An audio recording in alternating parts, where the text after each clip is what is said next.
para continuar con el tema que venía siendo abordado de la importancia del programa metodológico dentro de la investigación penal, se debe señalar en esa clara definición de lo que son los hechos jurídicamente relevantes, los aspectos jurídicamente relevantes y los medios de prueba,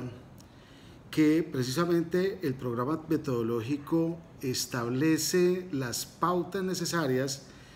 para que las acciones de investigación realizadas por los órganos de policía judicial o quienes ejercen funciones de policía judicial de manera permanente, transitoria o especial,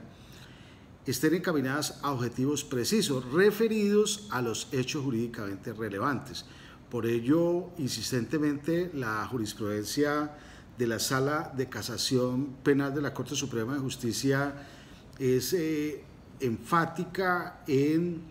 que corresponde a una carga procesal de la Fiscalía General de la Nación y de sus fiscales delegados en los casos particulares definir de manera puntual, precisa, concreta, sucinta, entendible cuáles son los hechos jurídicamente relevantes desde la imputación y tenerlos absolutamente claros en el momento de la formulación de acusación. ¿Por qué? Porque ellos son los que van a determinar los límites sobre los que se fundamenta toda la estructura metodológica de la investigación, es decir, define el qué investigar. Se investigan,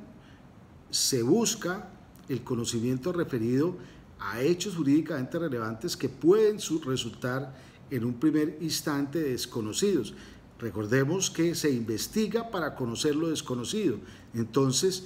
esos hechos jurídicamente relevantes desde la definición primaria están delimitando, determinando los objetivos propios de la investigación.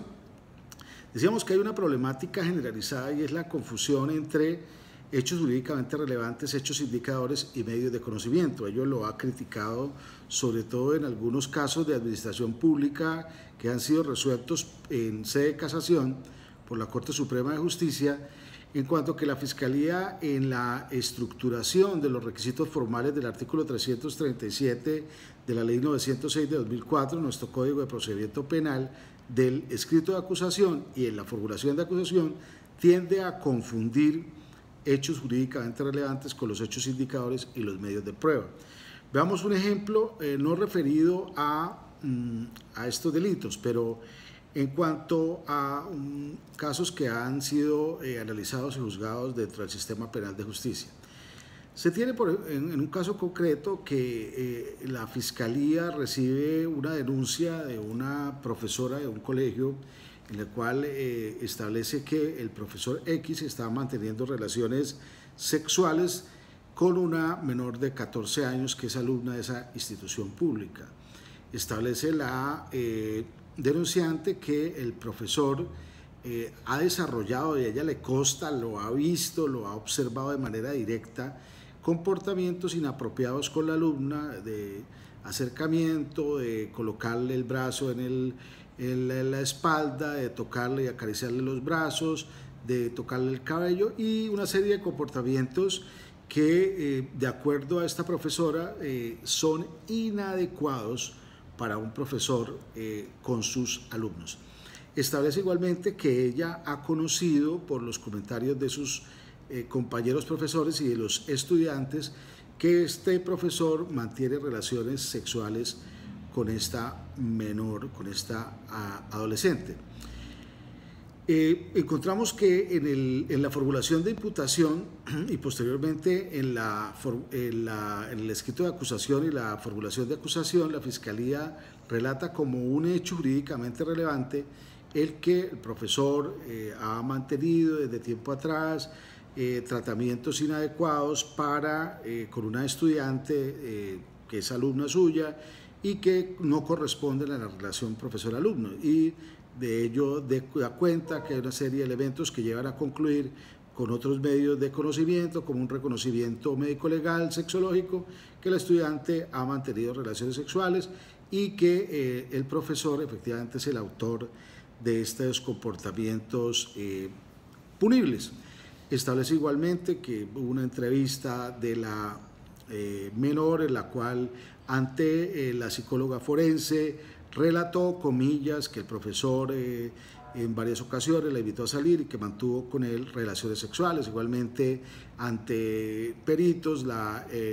preadolescente también relató ese tipo de acercamientos sexuales. Y todo ello contenido tanto en la formulación de imputación como en la formulación de acusación. Si se establece esta estructura de la enunciación de los hechos, se va a tener que lo que está planteando de los acercamientos, la versión de la denunciante en cuanto al tratamiento inadecuado del profesor con la alumna, pues no es un hecho jurídicamente relevante, pues no connota ninguna significación desde el punto de vista de los aspectos jurídicamente relevantes. Es decir, puede haber una situación de una caracterización disciplinaria que puede conllevar la desvinculación del profesor o la suspensión del profesor del plantel educativo, pero no connota un plano de significación que genere un sentido de una acción reprobable desde el punto de vista del derecho penal.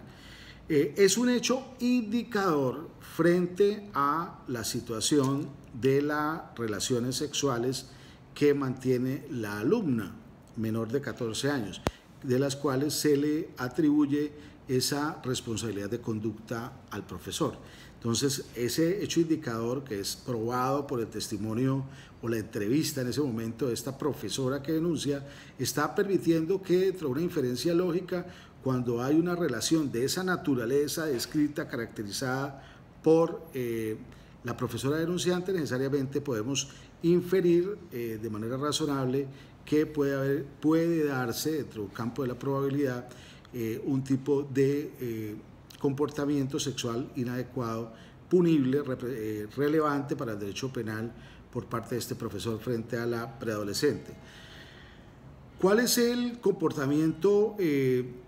o el hecho que connota relevancia para el derecho penal? El acceso carnal, la relación sexual que mantiene el profesor con la preadolescente menor de 14 años. Ese hecho reporta relevancia para el derecho penal en la medida que establece o se estructura desde el punto de vista de la tipicidad penal en una conducta establecida como típica y que obviamente desde el análisis de todos los factores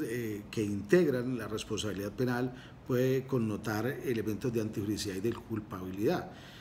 Igualmente no es admisible que se haga el relato o que se transcriba el relato de la víctima o de la presunta víctima frente a lo que señaló en entrevistas ante psicólogas del CTI, ante psicólogos o psicólogas de medicina legal o ante médicos de medicina legal, en cuanto que ellos son medios de conocimiento. Entonces, no se puede hacer esa mezcla por inadecuada procesalmente entre hechos jurídicamente relevantes, hechos indicadores y medios de conocimiento. ¿Por qué no se puede? Porque finalmente un elemento estructural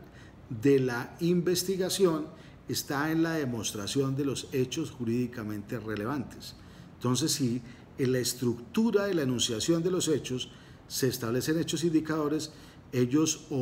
necesariamente ya deben estar probados. Luego no tiene, y se prueba el hecho indicador que no tiene relevancia directa para el derecho penal en cuanto que no connota una situación jurídicamente de sentido para el derecho penal, pero que sí permite estructurar la inferencia lógica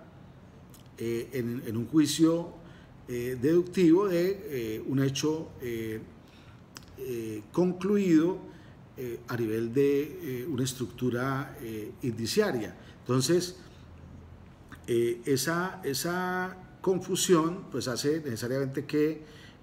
la relación que hay entre hechos jurídicamente relevantes, aspectos jurídicamente relevantes y medios de prueba se pierda, y con esa descontextualización de esa trilogía que es básica, como lo van a leer ustedes en el texto adjunto, pues se dificulta y se hace mucho más tortuoso, mucho más demorado, mucho más complejo el llegar a los objetivos de la investigación penal.